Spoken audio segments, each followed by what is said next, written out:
नमस्कार, स्वागत है आपका अपनों के साथ अपनों की बात। और आज बात सिर्फ परिवार की, माता पिता की और बच्चों की। जब बच्चे छोटे होते हैं, स्कूलिंग में होते हैं, तो बच्चे कहते हैं मम्मी मेरी, एक बच्चा कहता पापा मेरा, दूसरा कहता मेरा पापा मेरी मम्मी। और जब मम्मी पापा बुज़ुर्ग हो जाते हैं, वृद्ध हो जाते हैं, तो वही बच्चे कहते हैं तेरा पापा तेरी मम्मी। और कोई उन माँ बाप का भरण पोषण के लिए, उनकी देखभाल करने के लिए जिम्मेदारी लेने से बचते हैं। अपवाद सब जगह हैं, लेकिन ये स्थिति समाज में दिनों दिन बढ़ती जा रही है। बेटा शादी के बाद नए मम्मी पापा जो उसके सास ससुर होते हैं, उनके प्रति ज़्यादा वफादार होता चला जाता है, ज़्यादा केयरिंग हो जाता है और अपने माँ बाप को कहीं ना कहीं एक बोझ समझकर बचना चाहता है। और यही स्थिति है कि हमारे देश में अब छोटे से छोटे शहरों में भी ओल्ड एज होम, वृद्धाश्रम बनने लगे हैं, बन गए हैं। लोग अपना जीवन का अंतिम सफ़र मजबूरीवश वहाँ गुजार रहे हैं। सरकार ने इस सामाजिक जिम्मेदारी को देखते हुए, समाज की नई स्थिति को देखते हुए 2007 में वरिष्ठ नागरिक भरण पोषण अधिनियम बनाया। और इस अधिनियम का मुख्य उद्देश्य हर नागरिक को, हर वरिष्ठ नागरिक को गरिमा और सम्मानजनक जीवन प्रदान करना इस अधिनियम एक्ट का उद्देश्य था। और इस एक्ट के प्रावधानों के अनुसार अगर कोई बच्चा, बेटा अपने माँ बाप की देखभाल नहीं करता, भरण पोषण की जिम्मेदारी नहीं लेता, चिकित्सा की जिम्मेदारी नहीं लेता, तो ऐसी स्थिति में माँ बाप एक आवेदन देकर हर जिला कलेक्टर में, एक कलेक्ट्रेट में ट्रिब्यूनल बना हुआ है जिसका जिला कलेक्टर अध्यक्ष है। अगर कोई अपवाद स्वरूप, दुर्भाग्यवश, परिस्थितिवश कोई माता पिता ऐसे हैं जिनके बेटे बेटी उनकी देखभाल नहीं करते हैं, भरण पोषण की जिम्मेदारी नहीं लेते हैं, चिकित्सा की जिम्मेदारी नहीं लेते हैं, मजूरीवश उनको एकाकीपन में रहना पड़ता है, वृद्धाश्रम में रहना पड़ता है, तो अगर माँ बाप चाहें तो एक आवेदन कलेक्टर को देंगे और कलेक्टर उन बच्चों की, उन बेटे बेटियों की जिम्मेदारी माँ बाप के प्रति फिक्स कर देते हैं, भरण पोषण की जिम्मेदारी तय कर देते हैं और उसका उल्लंघन करने पर सज़ा के प्रावधान भी हैं। एक बहुत ही ऐसा दुर्भाग्यपूर्ण मामला अभी हाल ही में हुआ। और स्थिति जब ज़्यादा बिगड़ती है, जब माता पिता या तो किसी मजबूरी से, किसी दबाव से, किसी प्रेशर से अगर अपनी संपत्ति अपने बेटों के नाम कर देते हैं, बेटों बहू के नाम कर देते हैं, तो वो स्थिति माँ बाप के लिए बेहद बेहद सोचनीय होती है, ख़राब होती है। और बहू बेटे जिम्मेदारी किसी की भी हो, लेकिन मैं तो बेटे की जिम्मेदारी मानता हूँ, क्योंकि बहू तो बेटे के पीछे होती है।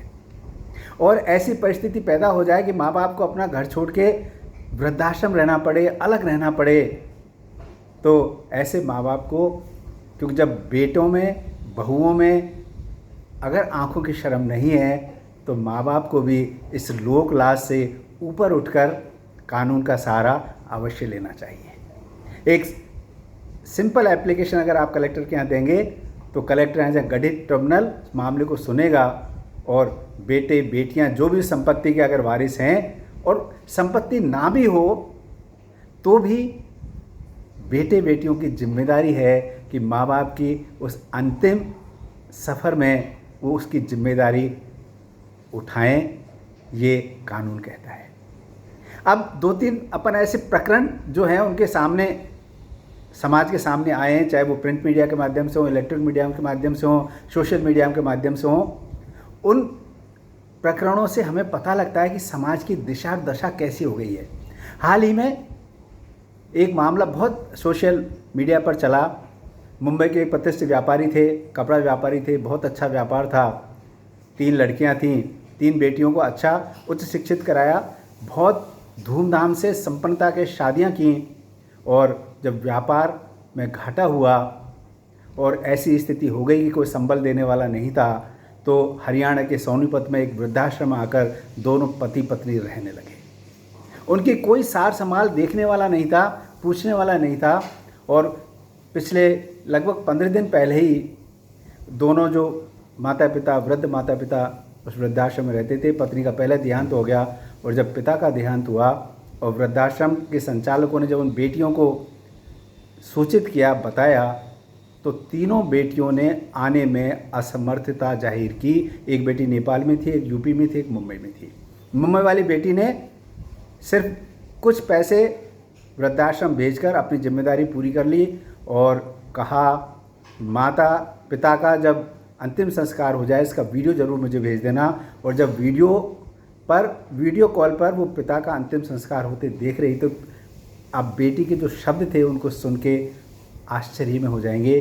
बेटी कह रही है, अब कितनी और देर लगेगी, कितना समय और लगेगा, जल्दी करिए ना, और इसका वीडियो मुझे ज़रूर भेज देना। ये समाज में अपवाद है, लेकिन जो प्रकरण, जो मामले हमारे सामने आते हैं और जो छुपे हुए हैं, पता नहीं लगता, वो तो हमेशा पर्दे के पीछे ही रह जाते हैं। अभी हाल में जयपुर में भी एक ऐसा मामला एसडीएम चौमू के यहाँ आया था। माँ को बेटे संभाल नहीं रहे थे, माँ कलेक्टर के यहाँ गई, एसडीएम साहब के यहाँ गई, एसडीएम साहब के आवेदन पत्र दिया और एसडीएम ने उन बेटों को बाध्य किया, उनको बंदिश में कर दिया और उनको कहा कि आपको माँ को संभालना ही पड़ेगा, माँ की जिम्मेदारी उठानी ही पड़ेगी। और अब जिस मामले की मैं चर्चा कर रहा हूँ, वो हमारे सब के लिए बेहद एक अलार्मिंग भी है, एक उदाहरण भी है। हाल ही में 3 दिन पहले सुप्रीम कोर्ट ने एक मामला डिसाइड किया, जिसमें लखनऊ का एक मामला है, जिसमें 81 वर्षीय माँ को बहू बेटों ने मजबूर कर दिया कि वो वृद्धाश्रम में जाके रहने लगी, उसको एक तरह से घर से बेघर कर दिया। अपील हुई, कलेक्टर साहब के यहाँ अपील हुई और कलेक्टर ने उस संपत्ति से, मकान से बहू बेटों को बेदखल करने का आदेश दे दिया। बहू बेटों ने हाई कोर्ट में अपील की और हाई कोर्ट ने कलेक्टर ट्रिब्यूनल के आदेश को पलट दिया। लेकिन जब मामला सुप्रीम कोर्ट में गया तो सुप्रीम कोर्ट ने डिसाइड किया कि 2007 का जो भरण पोषण अधिनियम है, उसके तहत अगर माँ बाप की संपत्ति पर बहू बेटे काबिज हो जाते हैं, माँ बाप को निकाल देते हैं, किसी भी कारण से अलग कर देते हैं, तो संपत्ति पर कब्जा माँ बाप का प्राप्त करने का अधिकार है। और ऐसा आदेश कलेक्टर के अध्यक्षता में गठित ट्रिब्यूनल दे सकता है। और सुप्रीम कोर्ट ने ये बहुत ही ऐतिहासिक आदेश दिया है, जो कहीं ना कहीं ऐसे वंचित वरिष्ठ नागरिक, ऐसे माता पिता जिन्होंने अपनी पूंजी जमा करके बड़ी मुश्किल से संपत्ति अर्जित करते हैं, मकान बनाते हैं, और वो बहू बेटे जब ऐसी मजबूर कर देते हैं, ऐसा आचरण करने लग जाते हैं, ऐसा व्यवहार करते हैं कि माँ बाप को अपना वो मकान जिसमें बहुत सारी यादें जुड़ी होती हैं, परिवार की याद जुड़ी होती है, बच्चों की बचपन की याद जुड़ी होती है, शादियों की, उत्सवों की याद जुड़ी होती है, उसको छोड़कर बहुत भारी मन से वृद्धाश्रम में रहना पड़ता है। समाज का एक चेहरा ये भी है। मेरा निवेदन सिर्फ इतना सा है, माँ बाप बोझ नहीं है, माँ बाप तो आपके लिए कवच हैं। माँ बाप की दुआओं का असर आपके जीवन को आनंद से भर देता है, आपके दुख दूर कर देता है। ऐसी आखिर क्या आज़ादी, ऐसा क्या प्रेशर। मैं तो दोनों पक्षों से यही निवेदन है, चाहे वो ससुराल वाले हों, क्योंकि वो भी तो माँ बाप होते ही हैं। ससुराल वाले चाहते हैं, सास ससुर चाहते हैं दामाद हमारे साथ रहे, हम कहें जैसा रहे, उसको किसी न किसी प्रकार से ऐसा अपने मुट्ठी में कर लेते हैं जिससे उनकी बेटी खुश रहे और उसके माँ बाप उपेक्षित हो जाते हैं। लेकिन ये सोचिए, आप भी तो माँ बाप हैं, आपकी तो बेटे बेटियां हैं। आखिर ये व्यवहार कभी भी किसी के साथ भी हो सकता है, घटित होता है। और मेरा विश्वास मानिए, जो कुछ है यही है। इस कर्मों की फल आपको भोगना ही पड़ता है, जो आज आप अपने माँ बाप के साथ किसी भी प्रकार का दुर्व्यवहार करते हैं, उनकी जिम्मेदारी नहीं उठाते हैं। बहुत सारे ऐसे प्रकरण भी हैं जहाँ माँ बाप को बेटे बांट लेते हैं। क्या माँ बाप बांटने की चीज़ है? एक बेटा माँ को रखेगा, एक बेटा बाप को रखेगा। ऐसी भी स्थितियाँ, ऐसे भी उदाहरण हैं, प्रत्यक्ष हैं, जहाँ अकेला माँ बाप जब रह जाता है, 2 बेटे होते हैं तो 6 महीने माँ एक बेटे के साथ रहती है और 6 महीने दूसरे के साथ रहती है। कितना शोचनीय है, निंदनीय है। क्या एक माँ का खर्च हम नहीं उठा सकते? क्या माँ को हमारे घर में इतनी एक कमरा जगह नहीं दे सकते? वो माँ क्या चाहती है, जब आप घर से निकलते हो तो माँ बाप, जब आप घर से काम के लिए जाते हैं, व्यापार के लिए जाते हैं, तो वो दुआएं करते हैं, ईश्वर से कहते हैं आपकी कुशल क्षेम की हमेशा ईश्वर से प्रार्थना करते हैं, भगवान इसकी रक्षा करना, इसको बरकत देना, इसको अच्छा स्वास्थ्य देना। माँ बाप और क्या करते हैं? माँ बाप तो सिर्फ देते ही देते हैं। लेकिन अगर आखिरी सफ़र में बेटे बेटियाँ माँ बाप से मुंह मोड़ लें तो मैं तो कहूँगा ये हमारे संस्कारों में तो है ही नहीं।